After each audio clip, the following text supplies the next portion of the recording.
এই মুহূর্তে আসলে আমরা উত্তরা আধুনিক হাসপাতালের ৩ তলাতে অবস্থান করছি। আসলে নিচের পরিস্থিতি এতই খারাপ হয়েছে, উৎসুক জনতা, রোগীর স্বজন, হাসপাতালের চিকিৎসক সব মিলে আসলে নিচের পরিস্থিতি এখন বেশ কঠিন হয়ে দাঁড়িয়েছে।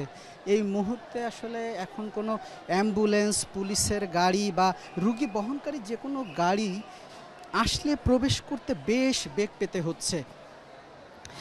তবে এখানে যারা অবস্থান করছেন তারা সর্বোচ্চ চেষ্টা করছেন এবং আসলে আমাদের ক্যামেরায় দেখায় যাচ্ছে আসলে নিচে উৎসুক মানুষের ভিড় আসলে কতটা, এবং তাদের কারণে বেশ ভোগান্তিতেই পড়তে হচ্ছে রোগী এবং এখানে যারা রোগী পরিবহন করছেন সবার জন্য। এবং আশপাশের যেসব চিকিৎসকরা আছেন তারাও সব সময় আসলে প্রস্তুত আছেন যে রোগী আসার সাথে সাথে যেন 1 সেকেন্ড বিলম্ব না হয়। মোটামুটি 10 থেকে 15 সেকেন্ডের মধ্যেই আসলে অ্যাম্বুলেন্স থেকে রোগীকে হাসপাতালের ভেতরে প্রবেশ করানো হচ্ছে। শুধু তাই নয়, এই মুহূর্তে আসলে হাসপাতালের ভেতরে বাইরে থেকে কোনো মানুষকে প্রবেশ করতে দেওয়া হচ্ছে না। শুধুমাত্র তাদের এমার্জেন্সি সেক্টরটাই ওপেন আছে এখন। যদি এমার্জেন্সি কেউ আসেন তাদেরকেই আসলে চিকিৎসা দেওয়া হচ্ছে। এর বাইরে আসলে তারাও বেশ বিধিনিষেধ আরোপ করেছেন যাতে বাইরের মানুষ ভেতরে ঢুকে কোনো ধরনের বিশৃঙ্খলা না তৈরি হয়, এজন্য আসলে। তবে হাসপাতাল কর্তৃপক্ষ বলছেন যে যাতে সুনিপুণভাবে আসলে যারা আহত হয়েছেন তাদেরকে যাতে চিকিৎসা দেওয়া যায় সেই প্রচেষ্টায় তারা চালিয়ে যাচ্ছেন। এবং এখানে হাসপাতালে উপস্থিত একটা অংশ মাইলস্টোন স্কুল অ্যান্ড কলেজের শিক্ষার্থী, যাদের সহপাঠীরা আসলে আহত হয়েছেন, তারাই এখানে এসেছেন এবং তাদের সাথেও আমরা কথা বলেছি। তাদের বেশ কয়েকজন আসলে বলছিলেন যে আমার সহপাঠী, আমার পরিচিত। এই মুহূর্তে আসলে রাজনৈতিক ব্যক্তিরাও এখানে আসছেন। এই মুহূর্তে এর আগে এসেছেন জামাতের আমির এবং সেক্রেটারি জেনারেল, এবং এই মুহূর্তে এসেছেন ছাত্র দলের সভাপতি, তিনিও এসেছেন এবং তিনিও তার সাথে যারা কর্মীরা ছিলেন তাদেরকে বাইরেই রেখে এসেছেন অতিরিক্ত মানুষের চাপে ভেতরে যাতে কোনো ধরনের বিশৃঙ্খলা তৈরি না হয়, এজন্যই তিনি আসলে একাই ঢুকেছেন। তারপরও তার সাথে বেশ কিছু মানুষ এসেছেন। তবে এর আগে যখন জামাত আমিরও প্রবেশ করেন তখনও আসলে বেশ মানুষের জটলা তৈরি হয়। তবে অল্প কিছুক্ষণের মধ্যে সেই জটলা আবারও এখানে যারা অবস্থান করছেন, যেসব স্বেচ্ছাসেবক এবং স্বাস্থ্যকর্মীরা, তারাই সেটা নিরসন করেন এবং জামাত আমির এবং জামাতের সেক্রেটারি জেনারেল এই মুহূর্তে হাসপাতালের ভেতরে অবস্থান করছেন। এবং তিনি তখন আসলে বলছিলেন যারা আহত আছেন আমরা আসলে তাদের এক নজর দেখতে চাই, এজন্যই আসলে এসেছি, সেবা কার্যক্রম কিভাবে চলছে এবং যদি প্রয়োজন হয় তারাও আসলে সহযোগিতা করতে চান, এমনটাই আসলে হাসপাতাল কর্তৃপক্ষের কাছে তারা ইচ্ছে পোষণ করেছেন। ছাত্রদল সভাপতিও ভেতরে প্রবেশ করেছেন, যারা আহত আছেন তাদেরকে দেখতে যাচ্ছেন। তবে এই মুহূর্তে আমি কিছুক্ষণ আগে আসলে জানতে পেরেছিলাম উত্তরা আধুনিক মেডিকেল কলেজের একজন চিকিৎসকের সাথে কথা বলছিলাম। তিনিও আসলে বলছিলেন যে আমাদের সংকলন হচ্ছে না, তারপরও আমরা চেষ্টা করে যাচ্ছি। আমাদের যে লোকবল আছে সেই লোকবল দিয়ে আমরা সর্বোচ্চটা দেওয়ার চেষ্টা করছি। যেসব যারা এই আহত যারা আসছেন তাদের মধ্যে আসলে যারা খুব গুরুতরভাবে দগ্ধ হয়েছেন, গুরুতরভাবে আহত হয়েছেন, তাদেরকেই শুধুমাত্র তারা এখান থেকে আসলে রেফার করছেন অন্যান্য হাসপাতালে। বিশেষ করে এখান থেকে বেশ কয়েকজনকে আসলে ঢাকা মেডিকেল কলেজ অ্যান্ড হাসপাতালে পাঠানো হয়েছে, এমনটাই তিনি বলছিলেন। তবে আমরা আরও যেটা আসলে জানতে পেরেছি যে এখানকার এক চিকিৎসকের সাথে কথা বলে আমরা জানতে পেরেছি, তিনি আসলে বলছিলেন যে এই মুহূর্তে তাদের হাসপাতালেও 3টি মরদেহ আছে, এমনটাই বলছিলেন।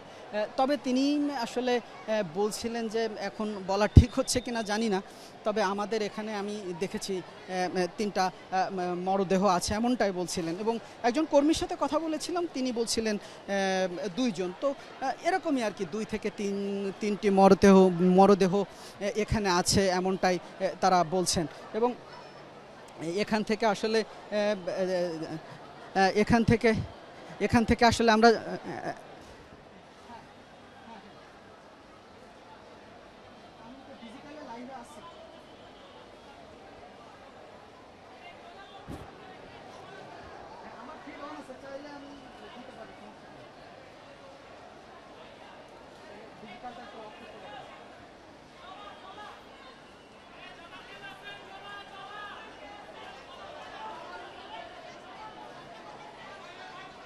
হ্যাঁ হ্যাঁ অন এয়ার করলে হয়।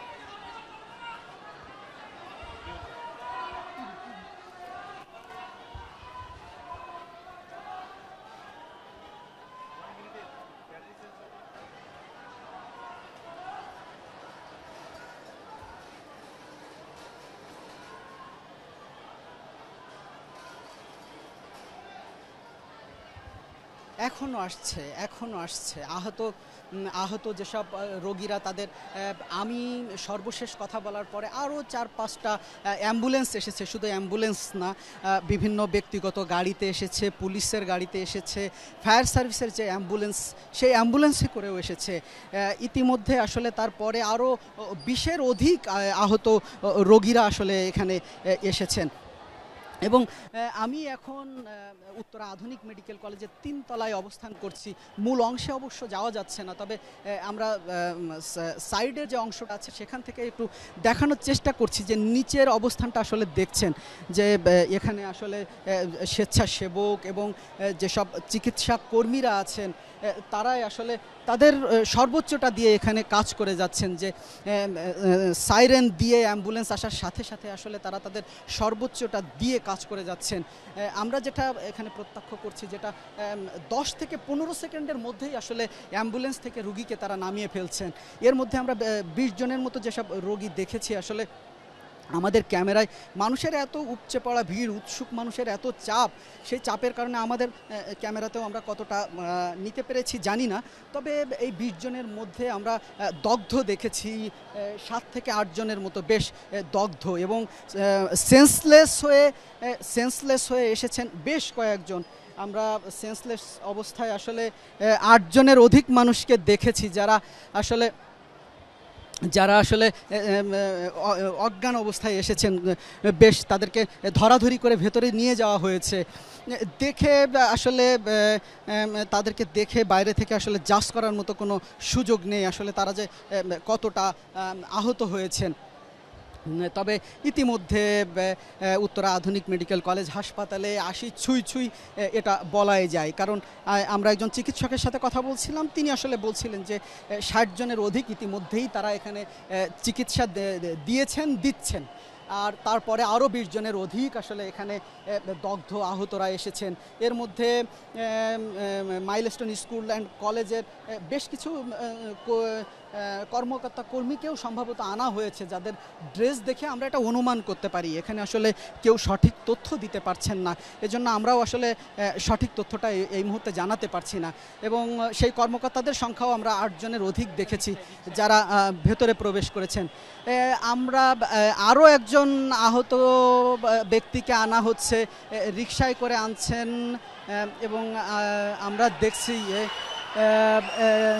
স্কুল ড্রেস পরিহিত, আসলে দেখতেই পাচ্ছেন যে রিকশায় করে আনা হচ্ছে। তিনিও বেশ অসুস্থ, তবে আমরা দেখতে পাচ্ছি তিনিও বেশ অসুস্থ, কাদা পানিতে তার প্যান্ট থেকে শুরু করে সব কিছু আসলে একাকার। আমরা হয়তো দেখাতেই পারছি, হ্যাঁ দেখতেই পাচ্ছেন আসলে তিনিও অসুস্থ, তিনি একা হেঁটে যাওয়ার কোনো, এখানে যারা চিকিৎসা কর্মী আছেন তারা সহায়তা করছেন, তারাই আসলে ভেতরে নিয়ে যাচ্ছেন। এতক্ষণ আমি আসলে যেটা বলছিলাম, রোগীরা এখানে যখনই আসছেন 10 থেকে 15 সেকেন্ডের বেশি লাগছে না ভেতরে নিয়ে যেতে। অসুস্থ আরও একজনকে আসলে বাইরে আনা হচ্ছে, যাদের আসলে এখানে চিকিৎসা দিতে বেশ বেগ পেতে হচ্ছে, এমন একজনকে আমরা আসলে দেখতে পাচ্ছি। তিনিও এই ঘটনায় আহত হয়েই এখানে এসেছিলেন, এমনটাই আমরা জানতে পেরেছি। এমনটাই আসলে আমরা এখানে জানতে পেরেছি। তাকে এখান থেকে অন্য কোথাও হয়তো পাঠানো হচ্ছে, তবে এখান থেকে বেশিরভাগ রোগীদেরকেই আসলে ঢাকা মেডিকেলে পাঠানো হয়েছে, আমরা এমনটাই জানতে পেরেছি। এছাড়াও এর বাইরে অভিভাবক বা স্বজনরা এসে তারা তাদের যেসব স্বজনরা অসুস্থ তাদেরকে নিয়ে তাদের পছন্দ মতো জায়গায় নিয়ে গেছেন, এমনও আমরা দেখেছি। তবে মাত্র যাকে বের করা হলো তাকে বাইরের কোনো হাসপাতালে নেওয়া হচ্ছে না, একটা অংশ থেকে আরেকটা অংশে নিয়ে যাওয়া হচ্ছে, সেটা দেখতেই পাচ্ছি। এবং এখানে আসলে এরকম থেমে থেমে কিছুক্ষণ পর পর আবারও হয়তো আমরা আরেকটি গাড়ি আসছে, আমরা হয়তো আমাদের এই লাইভেই দেখাতে পারবো। আমরা দেখছি আরও একটি অ্যাম্বুলেন্স, এটা সেনাবাহিনীর অ্যাম্বুলেন্স প্রবেশ করছে। একটি নয়, দুইটি অ্যাম্বুলেন্স প্রবেশ করছে একসাথে। আশা করি এখানে হয়তো বেশ কয়েকজন আহত রোগী থাকতে পারেন। এবং দেখছেন যে এখানে আসলে যারা আছেন স্বেচ্ছাসেবক এবং চিকিৎসা কর্মী যারা আছেন তাদের সবারই আসলে ব্যস্ততা বেড়ে যাচ্ছে একটা অ্যাম্বুলেন্স ঢোকার সাথে সাথে। আমরা নিশ্চয়ই পুরো দৃশ্যটাই দেখাতে পারবো ঠিক কতটা দ্রুততার সাথে আসলে যারা আহত হয়ে আসছেন তাদেরকে হাসপাতালে নেওয়া হচ্ছে।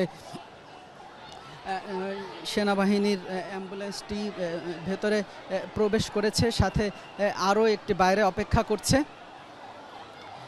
এবং আমরা আসলে এখন বাইরে স্বেচ্ছাসেবক এবং চিকিৎসা কর্মীদের তৎপরতা দেখতে পাচ্ছি।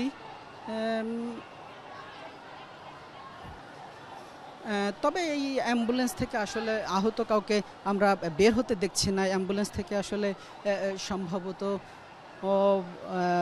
সেনাবাহিনী থেকে আসা কর্মকর্তা এবং একজন চিকিৎসককে আমরা ভেতরে প্রবেশ করতে দেখলাম।